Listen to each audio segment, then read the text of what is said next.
Ladies and gentlemen, welcome back to the Pipe It Up podcast, the official podcast of MLW Wiffle Ball. Just your co-host today, Jack Aigner, and myself in the studio, bringing you episode 191 of the pod. Wow. We're only 9 weeks from 200, and we got no plans, Jack. We got to start scheming a little bit. We got nothing in the pipeline. Well, it's 2 months. It's a long time. Yeah. But we got to start scheming something up a little bit, I think. I thought about that today. We're always scheming. We stay scheming around We stay here. scheming. But 200. 200 episodes. That's awesome. But me and you is only like, when did we start? About 50 or so? I know we did. We definitely 50 talked about this, and I always forget. I think you were on for the Mark Schultz episode, right? Or were Which you not? one? When we interviewed Mr. Schultz. That was episode 50. Yeah. You were there for that. I believe So so. I think me and you started early 40s. Yeah. That sounds about right. Believe it or not, guys, if you go way back, scroll Gosh, up. that's so many. Not on YouTube, but if you go through like Spotify or Apple Podcasts, go down to like episode 35, 36-ish, I think is when I came in. And I just did a solo pod, Jack. It's just You me did? talking. Yeah. Because we hadn't had an upload on the podcast for like 2 or 3 months. Dude, that takes a lot. So I texted Kyle, I was like, we gotta get something up here, man. So I just like talked about the upcoming season, just myself talking into my like Apple microphone. How'd you feel after doing that podcast? Were you like, I crushed that? I wouldn't say I thought I Or were crushed you like, it. nobody's going to listen? I thought the people that were craving the pod, it would give them their fix, you know? Yeah. I was like, you know what? I'm talking Wiffs. The season's coming up. It was like a March or April type thing. I don't know. Go back and listen to it. It's probably brutal, but I'm going to give it a listen. I can't even listen to anything before like episode. Were the voice cracks 85. better or worse then? Just the sound quality's worse. Oh. The voice cracks this week, guys, has been so bad. Oh my gosh, it's been so bad. I was talking to somebody about MLW stuff, and I was like embarrassed on this Zoom call. I started laughing. I was like, this is like an all-time low. It was like every 2 minutes I was having a bad voice crack. Really bad. Never fails. I don't know if it's dehydration or if I'm just going back through puberty or something, but it's a problem. It's a real problem in my professional life, I'd say. That would be incredible if you hit a second wave of puberty. Well, I would love it. I'd grow maybe 5, That'd 6 be more unreal. inches. Could you imagine? Your arm would come back, your pitching arm. Yeah, they would. A man can dream. All right, to start off this week's episode, Jack, I wanted to talk about a fun point of discussion, something that we saw brought up and brought into light via the MLW Instagram page. Kyle must have created this post. I was not involved. The drip. The drip. Let's talk drip. So, pop up the graphic right now on screen, and the post was bringing the question of, what's your go-to accessories level? And we'll see a photo of Brendan Zerlag representing the clean look, Zach Whalen representing the something light look, and Andy Durand representing the all-out look. Now, Jack, I think me and you might have a bit of differing drip levels, as I think every athlete does. Mm-hmm. What would you, if you had to pick one of those 3 categories for yourself, what would you say you fall into? Clean, something light, or all out? More times than not, I'm going to fall into the something light category. Mm-hmm. I agree with that for I would you. say that also, that was kind of what I tried to do throughout all the sports I played. Like I would try to spice it up a little bit more than just like the straight uniform, but I wasn't going to be the kid that's going to like come out with like full wristbands on my arm, you know, or anything like that. Like just something light, you know, Something light. something light, a What was little bit your- of spice. What was your go-to thing for something light in lacrosse? Lacrosse is a little bit, well, one thing I would wear like a longer shirt, I guess, like an undershirt. I like that look. I dig that.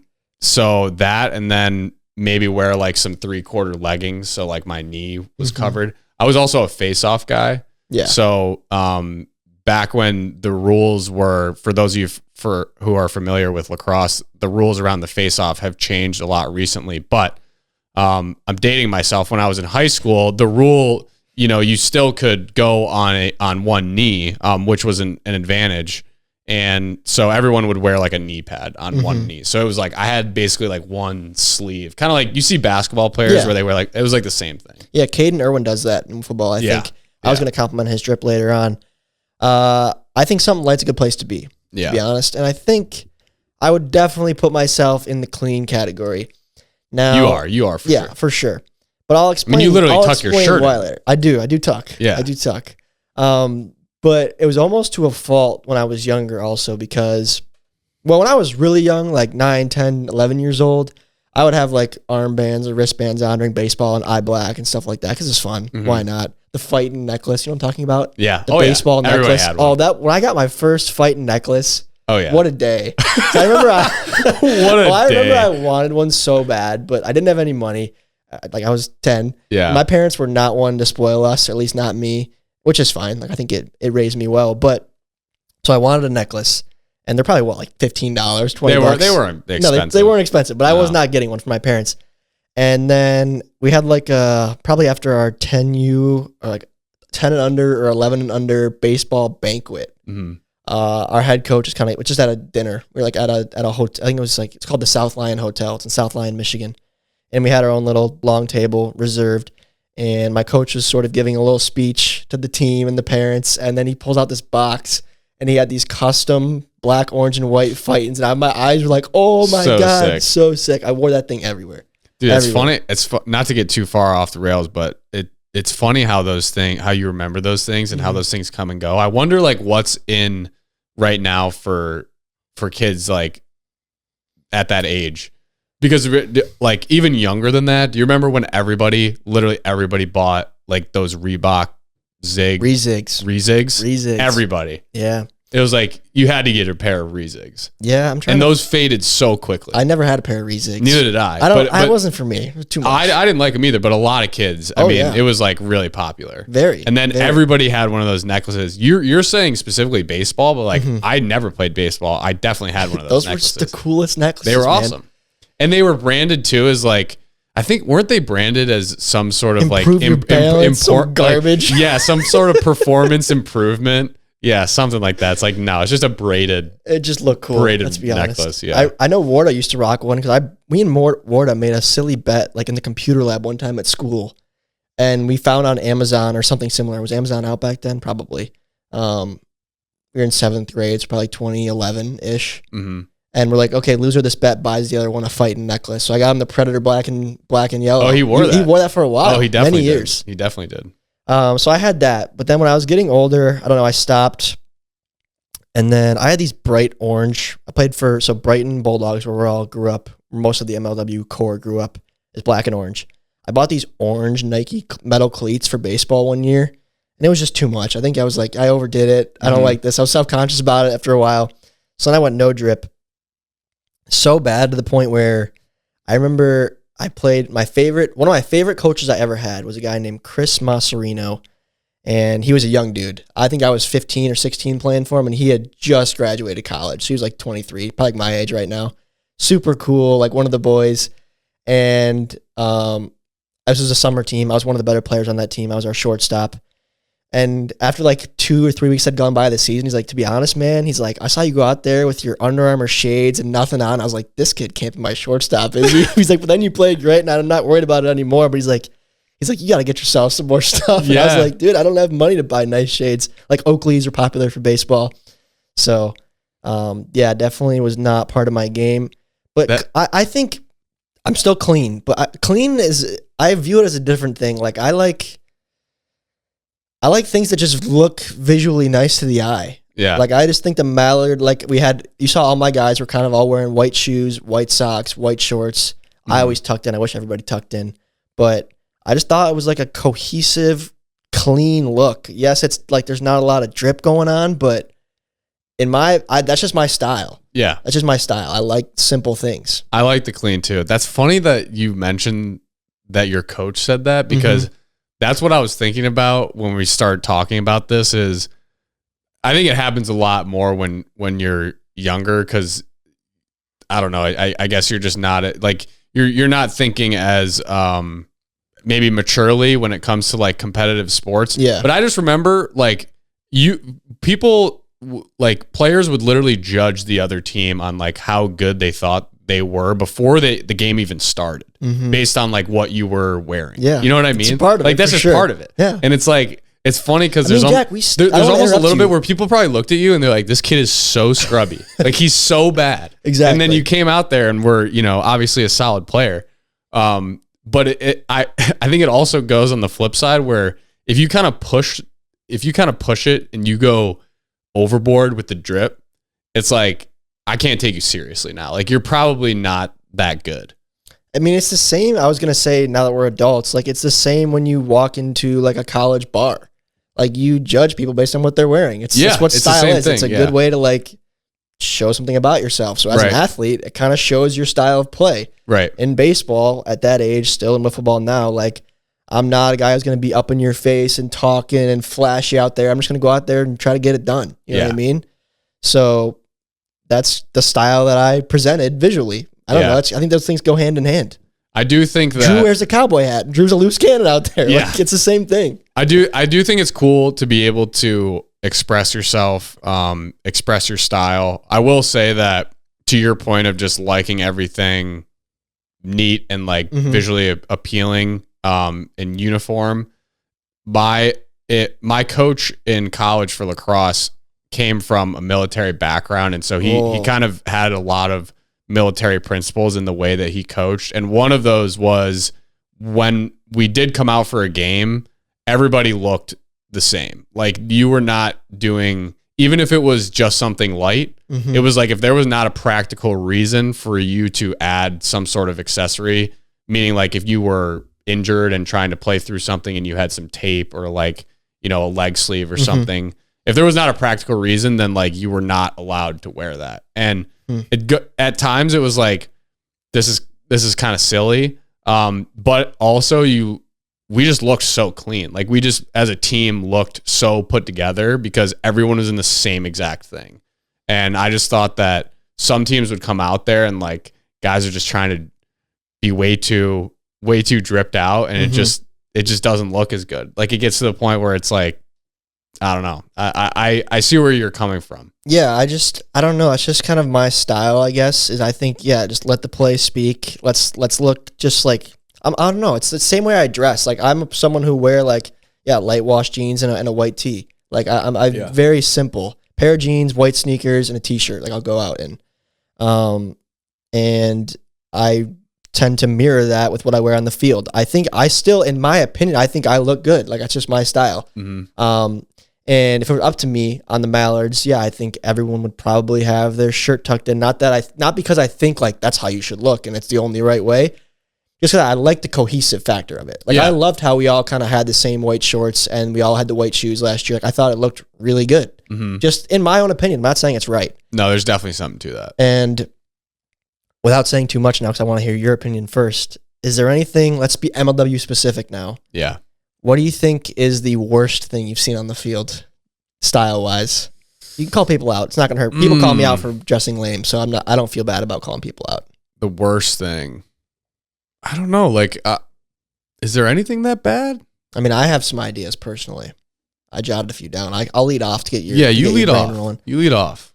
Number one, a guy who made the graphic, Andy Durand, the all-out drip, the purple headband, like. You're wearing, your Cobra's colors are red and light blue. Why are you wearing a purple headband for? Okay, I'm not a fan of that. I was going to go the route of, before we had team hats, guys kind of wearing hats and stuff. I was going to say that too. That didn't go with the colors, but I would kind of be putting myself in that category because I wore this like generic Carhartt hat. Legendary. Oh, that thing got so sun faded. It turned a completely different color. But I'm in that camp. So I wasn't gonna critique people. I'll let you some slack there, but at least it wasn't like, purple's a pretty bold color. Yeah, yours was kind of like a tan-ish color, right? Faded. It was like a really faded navy blue. But like, it almost looked like gray. Yeah, exactly gray. Yeah, purple's kind of a statement color. It's a little bold. It is. Yeah. I also have written down Blade Walker, the arm sleeves. Like, that's something you wouldn't catch me dead Milky in. Way. He's got like a Hungry Hippo one and not Milky Way. Chocolate milk one. Yes, the chocolate milk one. What's the brand? Like something Moo or Wahoo? Wahoo, yeah. It probably wouldn't fly on the Mallards, I'm gonna be honest. Yeah. Not a fan of it. But so what about like I don't think Alec wears it a ton anymore, but doesn't he have that like digi camo? I prefer solid colors, me personally. Or if it's digi, like, I just wear the white sleeve. Yeah. And I think that's fine. I think it's clean. Again, I'm a clean looking guy. Yeah. I like simplicity. I think it to my eyes, it's very visually appealing. So those are things that I noted. But I do have some favorites also. One thing I can't get over, and some people can pull it off, I think it's actually pretty popular in football and lacrosse and sports like that, but for me playing Wiffs or really in my day-to-day life, if I'm wearing a light shoe, like a white shoe, I gotta have a white sock. I don't play well with the black shoe to white sock or white shoe to black sock combo. Does not work well for myself. So that's one of my staples that I think always looks good. I want to give props to Caden Irwin because, he used to have these all black Adidas cleats and he'd wear like a black leg sleeve with it with our black unis. It was so clean. Just looked so perfect together. That would be, sorry to interrupt, but that would be one thing on the cleats is like, I think there's some guys that wear some in the past at least some off-colored cleats. That's a thing though, like in college basketball, NBA basketball, guys wear random colors. I don't like that at all. I've never liked that. No. But there's guys, I was watching March Madness this past weekend, guys in pink shoes and yellow shoes, and I don't like that. I think maybe there's some meaning behind some of them, but like even guys that I watch in the NFL or in college football, like say their colors are green and white, MSU, and they'll have like an outrageously colored mouthpiece like in their helmet. It's like, what are we doing? It wouldn't fly with me. I don't know. I'm just not a fan of that. I think the NFL guys like literally get, other than the weeks that they do the like my cause, my cleats, I think they actually get fined. They do. They wear. They do. Like, yeah. So that's just my opinion. One thing I do love, again, it's something light, but I think it plays well, is some light jewelry. I think looks nice in baseball and wiffle ball. A little pop on the... Just something small. Little chain. Something small. I think Alec rocks like 2 rope chains stacked. That looks nice, I think. Okay. Something subtle. Mm-hmm. Keep it tucked, maybe too. Keep it tucked. Just something small, I think it like plays it. well. I like it. I didn't think about the jewelry. That's definitely a factor, though. No, it is. It is. Do you ever wear jewelry? I wear like a besides your wedding ring and a bracelet. You wear a bracelet? Like a rubber bracelet. Okay, so I wouldn't really call it a rubber bracelet jewelry. No. Though. I have a little rope chain that I wear pretty much just for wiffle ball. I wouldn't mind. Just for wiffle ball? Pretty much, yeah. It's not like an expensive thing. It was like $50. Like just for the drip? Just for the drip, yeah. Wow. Just for the sauce. What do you think about that? I don't know. That's interesting. What about it's interesting? To me, I guess wiffle ball is not really, there's not a ton of contact in wiffle ball, but to me, playing sports is something you take your jewelry off for. Like you're doing physical activity, and like I get it if it's not expensive, I understand, but like so you're only putting it at risk to break. You're coming from the background of football and lacrosse. In baseball, like pro baseball, everyone's got necklaces on. I get that. Yeah. Everyone's got necklaces on. I get that. So I guess that's kind of. But you can't tell me that no one has like slid into second and like 100%. somehow broke a chain. But they're also millionaires. For the most part. And they're like, whatever, I'll just grab another one. And if my $50 one broke, I'd be like, whatever. I probably wouldn't even buy a new one. I'd be like, I lost it. Oh well. Yeah. Yeah. But I really don't wear it. It's a little. I would rock a necklace every day if I had something thinner, like something really light. Yeah. But something small. I don't like. I'm so short. It's got to be a tight. Like it's got to be like a tight size. It can't be loose. I mean, I don't think it looks bad. I will say I agree. It gives some pop. I mean, did you ever even knew I wore one out there? No. Exactly. If you would have said, "Do I wear a chain or do I not?" I would have said, "I don't." Because it's very, very small. It's like 2 millimeters. Yeah. So it's tiny, tiny. But some light, some clean, some clean. Jack. Maybe I'll add the chain. I had to get a big Cuban chain. Sell your car. Is that like a massive chain? It weighs more than you. Well, it'll happen one of these days. I think JP has a massive chain. That's so funny. I don't know if you've ever worn it for MLW, but I've seen him wear it. Maybe that's what I'll start. Maybe I'll just get like a huge chain off Amazon, and then whoever has hit the last home run for the Magic, I'll just put the chain on them, and they have to wear the chain. All right, Jack. You said you have a cue of the day for us today? I do. I don't know if we've done this cue of the day. We've probably done something like it before, but just working out this morning, I was listening to some music that was really firing me up.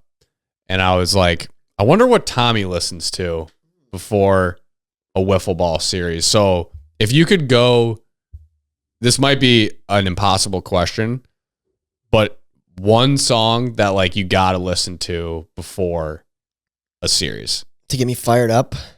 If you listen to music before, if not, I guess what do you do then? So it's a little bit different for me, guys, because me being in my role last season, like I was always at the field on my game days too with Robles, probably about 2.5 hours before. Mm-hmm. And I wasn't like rocking AirPods or Beats out there once I got out of the car. Right. So it was like very, very much pregame hype music. I do not have a go-to like hype song. I'm very cyclical in my music. Like I'll say like there's, I don't know, a dozen songs that came out that month that I like. Like I kind of just like listen to those on repeat and then change the playlist the next month. Yep. I'm trying to think of any staples last year I could recommend you guys to get fired up before anything. There was this song that came out late in the year, like for our playoff series, I think, before NLCS. So I get maybe a bad mojo, bad juju. Can't use it again. But it was called "The Wind" by Russ. I listen to a lot. It's like a very upbeat hype song.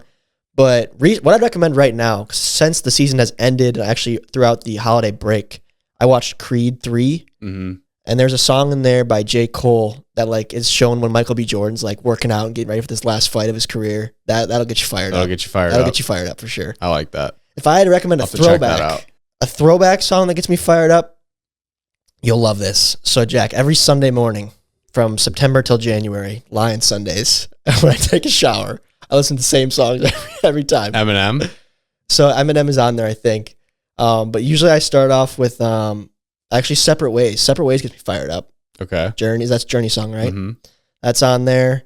Another one, Bites the Dust by Queen. That's a Lions staple. I think that actually has Lions history, I believe. That was like a Lions anthem in maybe the 80s or 90s. When that come out, I'm not sure. Oh, really? According to my dad, that was like a Lions thing. Yeah, another one, Bites the Dust. There's more. I think Welcome to Detroit, which is Eminem is on there. Cinderella Man, Eminem, that's a staple. Classic. There's one more I'm forgetting about though, I think. Detroit Rock City. Who's that by? It's in Mall Cop, that song. Oh, I don't know who that's by. It's not AC/DC, is it? I don't know. I don't even want to say. We got the internet right in front of me here, Jake. Yeah, come on. You got a laptop. Detroit Rock City comes on. It's like, I'm finishing up the shower. I'm like, let's go, boys. Come on. Gotta beat the Bears today. Detroit Rock City. Kiss. It's by Kiss. That song gets you fired up. Yes. Big time for a Lions game. So I'd recommend for a wiffle ball game, Separate Ways is honestly a classic song that is timeless. Mm-hmm. Get you fired up. What are yours? It's a good question. I feel like this probably wouldn't be a super common answer unless your name was Kyle Garricky. Shout out Kyle for those of you who watched the channel way back then. Gave him a shout out recently about his jumper, how lethal it was, remember? The jumper. Yeah, the jumper. I also always appreciated when we had walk-up songs, his walk-up song, which was Enter Sandman by Metallica. Mm-hmm. So I usually throw on some Metallica before to give you guys this visualization. The meadows, we've talked about how bad the mosquitoes are and how the meadows are kind of just, the field is kind of just tucked away in this wooded area. But to get there, you're basically driving like you have to, this road is not a super high quality road. And that's not a dig at the metro park that it's at. It's just a dirt road and it gets used a lot. So, but it's very like windy and you have to drive like 10 miles an hour, like 15 miles an hour up the road. So it kind of takes like longer than you think to get up there. So I've been able to like time it up where on the way there, the song I usually try to end on is For Whom the Bell Tolls by Metallica because it just gets me so ready to just shout Bangarang. So you should listen to Bangarang. Bangarang's on there too. Okay, good. Yeah, Bangarang's on there too.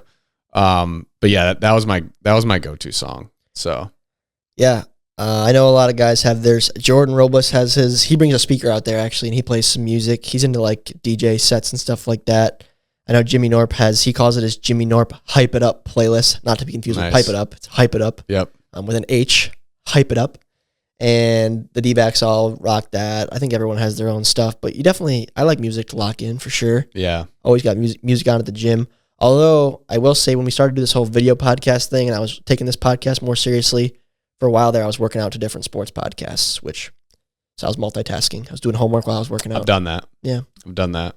So that's actually even though music's cool to work out to, you can like kill two birds with one stone and either learn something or, For sure. So I probably should do that more often. Good use of your time. It is. I think that would be like one of the only ways you could actually multitask. I don't really think if you're actually comprehending what you're hearing is like a real thing. Exactly. I mean, if you're retaining it. I'm multitasking the way I was listening to a podcast on the way here to this podcast, driving here. That was like educational. So that's multitasking right there. Next on the agenda, guys, little behind the scenes action, MLW style. Ooh. I should double check with Kyle to make sure we're still on track for this. I'm not 100% sure, but I believe we have an upload this Friday. I believe we do, Jack. We do. Do you have any idea what it is? You might have a little. I think so. Okay. I think I do. So, time to spill the beans. As many of you know, may not know, I think a lot of you who listen will know, but me and Kyle were lucky enough and fortunate enough to be involved and a part of the Topps Allen and Ginter baseball card set. Yeah. In 2023. So that was a really unique experience and like something we couldn't have even dreamed of growing up. And that's what this video is going to be all about. It's sort of the behind the scenes of how something like that even happens from the very first point of contact to Kyle and I actually like opening and seeing the cards from the first time, and sort of our history as friends and card collectors and that whole sort of thing. Because there is kind of a cool story to be told there. Yeah. I don't want to say too much, but you guys will watch it and understand why that was like a pretty big deal. Yeah. I'm excited for this video. I think it's going to be, I think it's going to be a good little insight. It was a fun trip down memory lane filming it because we did get out a lot of our old cards, and I have, binders full of trading cards and that sort of thing. So I had to dust them off, open them up, and it was just funny to see. Are you kind of just holding on to those trading cards for any particular reason, or like, because I know, especially like during COVID, that was actually something that kind of like boomed. Blew up. Yeah. Do you check the value of like those cards at all, or do you just kind of hold? While we were filming this video, I did do some Googling. Unfortunately, I don't think I have any that are going to make me a millionaire. Yeah. I have one that was worth like $40, I think. It had it was a jersey card. But I do not actively collect cards anymore, although this whole Allen and Ginter thing made me tempted, and I realized how fast I could burn money. Yeah. Because I was with my cousins in Boise, and we were in Target doing something else. I was like, oh, I wonder if they have the cards here. They just came out on Friday.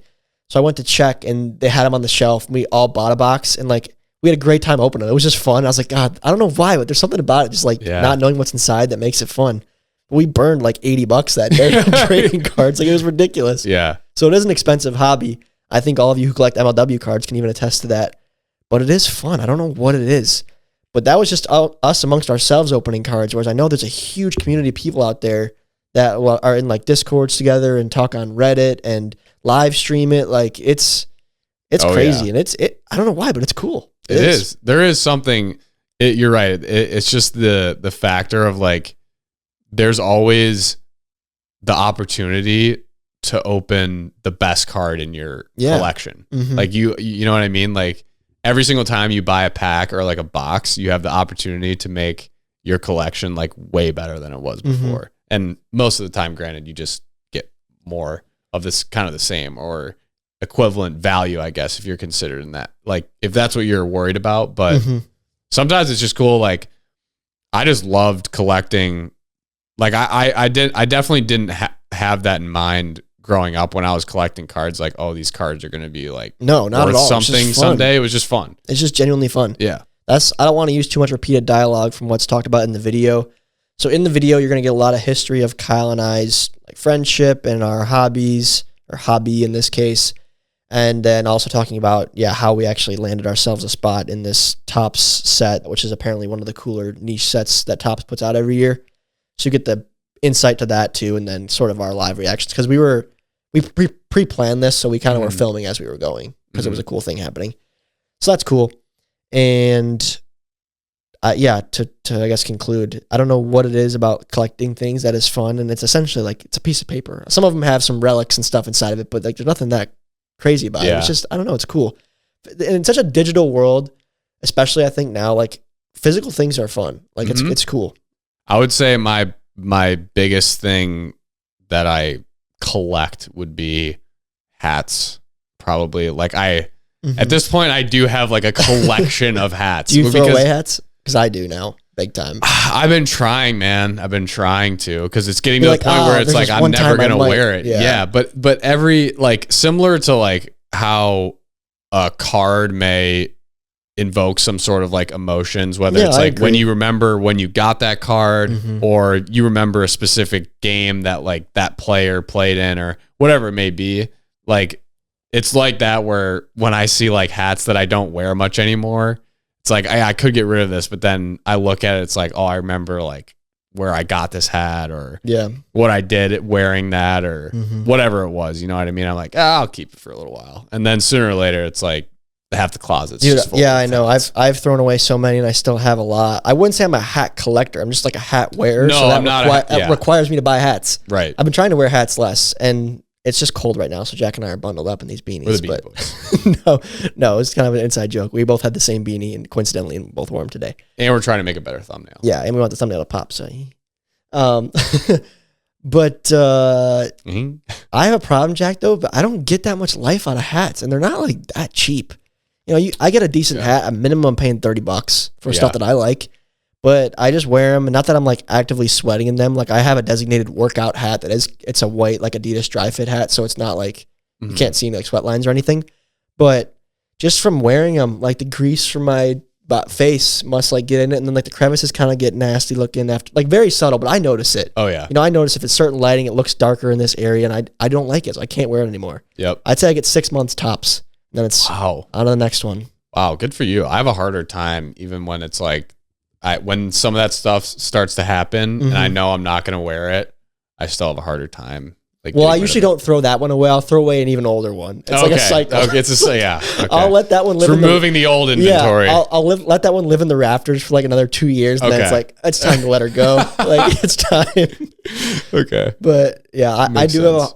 I'm much better than my parents are, but I do have a little bit of trouble throwing stuff away. But now that I've moved out of my parents' house for college, and then back home, and then to this house, like I've had to throw stuff away. Yeah. Like all my childhood trophies, one Jack, from like youth baseball tournaments, I probably had 2 cardboard boxes with, all gone. Like a bunch of miscellaneous stuff that I had in my nightstand growing up. A bunch of that's gone. So many clothes gone, hats gone, old baseball mitts and jerseys and like pants from my 13U travel team gone. Like so much stuff that's like, it's cool to look at, but it's like, do I need this at all? No. Yeah. I had to toss. So I've let a lot of stuff go in the past 2 years. Big time. It's good. It's like it feels good. It feels good. It does feel good. When you have less stuff to move around each time you move, it feels really good. Mm-hmm. To wrap up with the week, want to start us off? Okay, sure. So this actually didn't happen this week, but I forgot to tell it on a prior week, and it was simply too good. Simply too good. So I was involved in a meeting, in a business meeting. I would This is say for your 9 to 5. Yep. Well, it was sort of like a special. Let's just say the meeting was like, it was an important meeting. It wasn't just like an everyday meeting. It's a big one. It was a big meeting, and I'm the youngest guy there by far. And I would say it's not like huge. There's probably 10 people in the meeting or whatever, but there's some coffee and some breakfast on the counter there for us to enjoy while we get in there.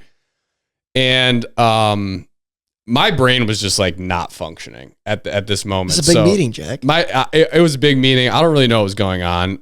You're nervous, my brain was probably. not functioning, but the coffee that was brought in was basically, it was in a box. Okay. So picture a box, picture like a jug that you would like unscrew and then pour. Okay. So that's what this is, but it's a cardboard. It was in a cardboard box. That was how this it was like ordered in, and that's how it was delivered. Mm-hmm. And I don't like, I looked at this box, and so the box, like, I'm going to try to describe this as best I can for the visual listeners, but the box for is the visual listeners. The visual. Here we go. My brain again. Man, something about this coffee. The audio listeners. So the spout on the box is like sitting at the top. And for whatever reason, my brain, I'm thinking this is like one of those jugs where you kind of like are squeezing it and it's coming out. Like, do you know what I'm saying? Like picture like the Gatorade, the big Gatorade jug. Yeah. Where you're going to like pull the thing out and it's going to, the spout come out. So that's what I'm picturing this is going to work. Like, that's how I'm thinking this is going to work. It's not working. Like, it's not working at all. So I'm like fumbling with this coffee thing, and then one of the other people in the meeting are like trying to explain it to me. They're like, they're like, you gotta lift it up and like pour it. And I'm like, my God. Pour it. So then, long story short, like, I end up, not only is there coffee like all over the counter now, but it gets to the point where I'm literally like, I don't know what to do. And the guy comes over and like pours my coffee for me. That so is like, tough. not only is he's like cleaning up the mess, like pouring the coffee for me. And this is like, the meeting hasn't even started. So this is like pre anything, very first kind of like impression almost. That's tough, man. And I'm just like, that was a whiff. That's that was such a really whiff. like such a easy routine task. I made so hard. That's always and just started off, and it was like, is there anything worse I mean, than like not being able to do a simple thing like that in front of an audience? To give this even more context, like I was involved in the meeting. I was not necessarily the one driving the meeting by any means. So it was like it was awesome to be a part of, but let's just say like if I wasn't there, it's not like the meeting wouldn't have taken place. Gotcha. And so it's already like, I don't know, it just added to the embarrassment of you're here and you're just not, you cannot figure out how to use Jack, this it might have been thing. worse if you were leading the meeting and you didn't know how to operate the coffee dispenser. Maybe. I don't know. Maybe. That's a whiff. It was a whiff. It was so embarrassing. That is embarrassing. I mean, I think we've all had those moments at some point in our life where like you need to do something simple and you can't do it. Yeah. I think I had a moment like that with Mark Rober. I couldn't tell you what it was, but something he was asking me to do and it was very simple. And I kind of looked at him like, say that again? Like, I'm not getting it. It was just like in the moment, my brain was literally just short circuiting. I was like, I don't know how this Did you works. eventually figure it out or no? Well, once the guy like literally was like, ugh, I was like, oh. That sound you just made. Like, yeah, of course. Like, that's how you do it. So, okay. Well, that's an embarrassing. Even sometimes the simple that's what things Wiffle of the are Week really is all hard. about. Stories like that right there. The embarrassing moments. That wasn't this week, but I had to share that because that was a whiff. If I had a whiff that big, I would have definitely shared. My whiff is more of a live and learn type situation. Okay. Lion season tickets. You're looking at now a 2-year member, folks. Nice. 2-year member. Congratulations. Thank you. Appreciate that. And so I renewed and I called my guy and I'm like, I would love to potentially, if the price is right, look into upgrading my seats to a better location. And he's like, yeah, there should be some stuff available. You just make sure you log on right when your time slot opens, and because they will start to go pretty quick, you know? Mm. But he also kind of told me like each time slot only has a certain amount of members, so it shouldn't like they won't just fly off the shelf, but you don't wait around type thing. Like do it at your time. Don't wait till the next day or something like that. Yeah. So I get in there, and the one I usually bring to the games is my dad. So I kind of had him, or he walked into the room as I was looking at the seats, and I was like, yeah, this is crazy. Like, I think it's the same price point for us to be sitting at the 50 instead of sitting at the 15 where we are right now. He's like, oh, let's do that. And then we're kind of debating, like, do we want to be at the actual 50 near the top of the section, or do we want to be at like the 40-yard line, but like 8 rows closer? And him and I are kind of going back and forth. And then after we deliberated, I'm like, all right, let's just do the 40, but like 9 rows closer or whatever. So then that conversation and debate probably took, 2-3 minutes. And then I click on the seats that were in that thing. And what I didn't notice is that was a trio of seats, not a pair of seats. Oh. And so when I added them to my cart, the only way I could do it is if I bought that third seat too. I was like, well, I can't afford 3 seats. So this is not going to work. And I go back to the main page, and that original pair of tickets at the 50 was a pair, and it was gone. Oh. And I was like, no. So now it wasn't all bad. I still upgraded. Okay. But the thing that pains me why it's a whiff is because for whatever, I did step up one bracket in price, one bracket. So it's not, I think I'm paying like $21 more per game per ticket. So not a lot, but over 9 games, 2 tickets, it's a little bit of money. Yeah. But what sucks is that the current section I'm in, like I said, is one bracket below.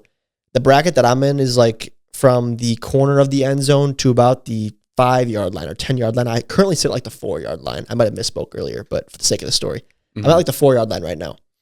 And the increase then from the 4 to about the 20-yard line is a jump in price.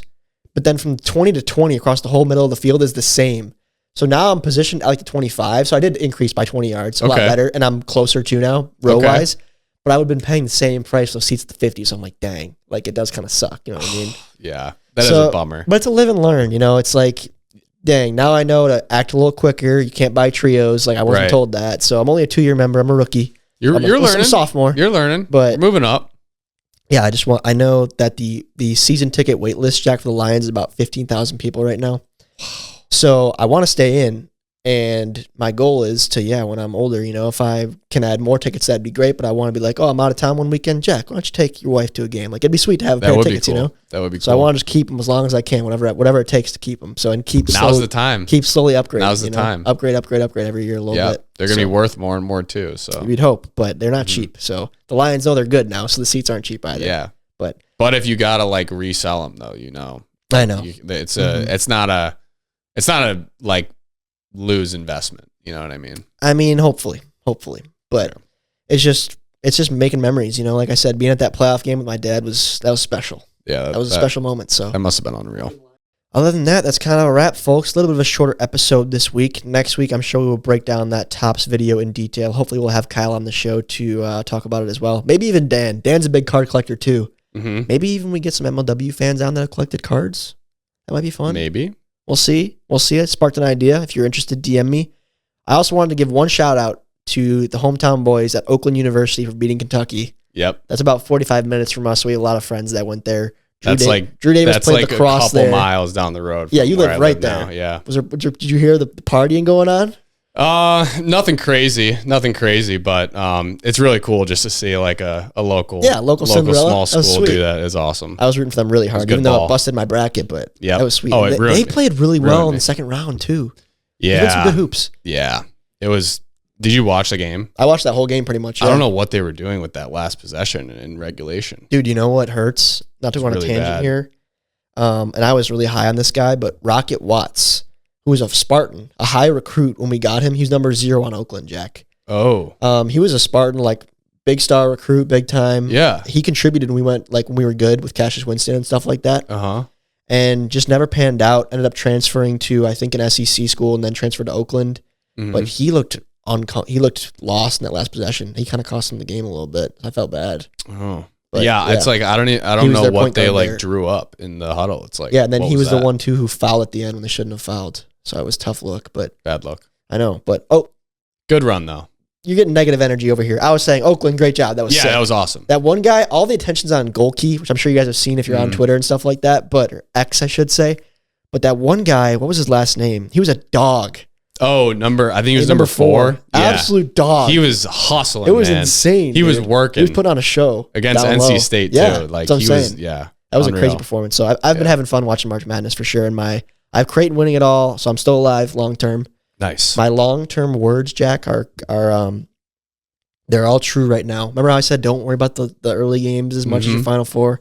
Well, I've had a rough start. Like early game wise, I only got, I think, 11 of 16 correct at Sweet 16. Okay. My initial round was not very good either. I'm sitting, I think, on ESPN at like 40% of all brackets, but I have all four teams alive, and I have Creighton as my champion. So it's all right in front of me. If Creighton wins, which is still a low chance, but it's all right in front of me. You control your own destiny. I control my own destiny. You literally don't at all. No, but I do. My teams control their own destiny. My teams control destiny in my bracket. Nothing else does. You picked them. It's all in front of me. They just got to win. It's all right in front of me, yeah. So my hopes are high. I think I heard yours is going a little worse. It's shattered. Okay. It's shattered. Well, you won last year. I had Auburn winning. Yeah, it's tough. Yeah. I had them in my Elite 8, so. Yeah, brutal. All right, well, Jack, take us home. Yeah, that's a wrap, folks. RJ Walgate has 5 technical fouls in his basketball career, and we'll see you all next week.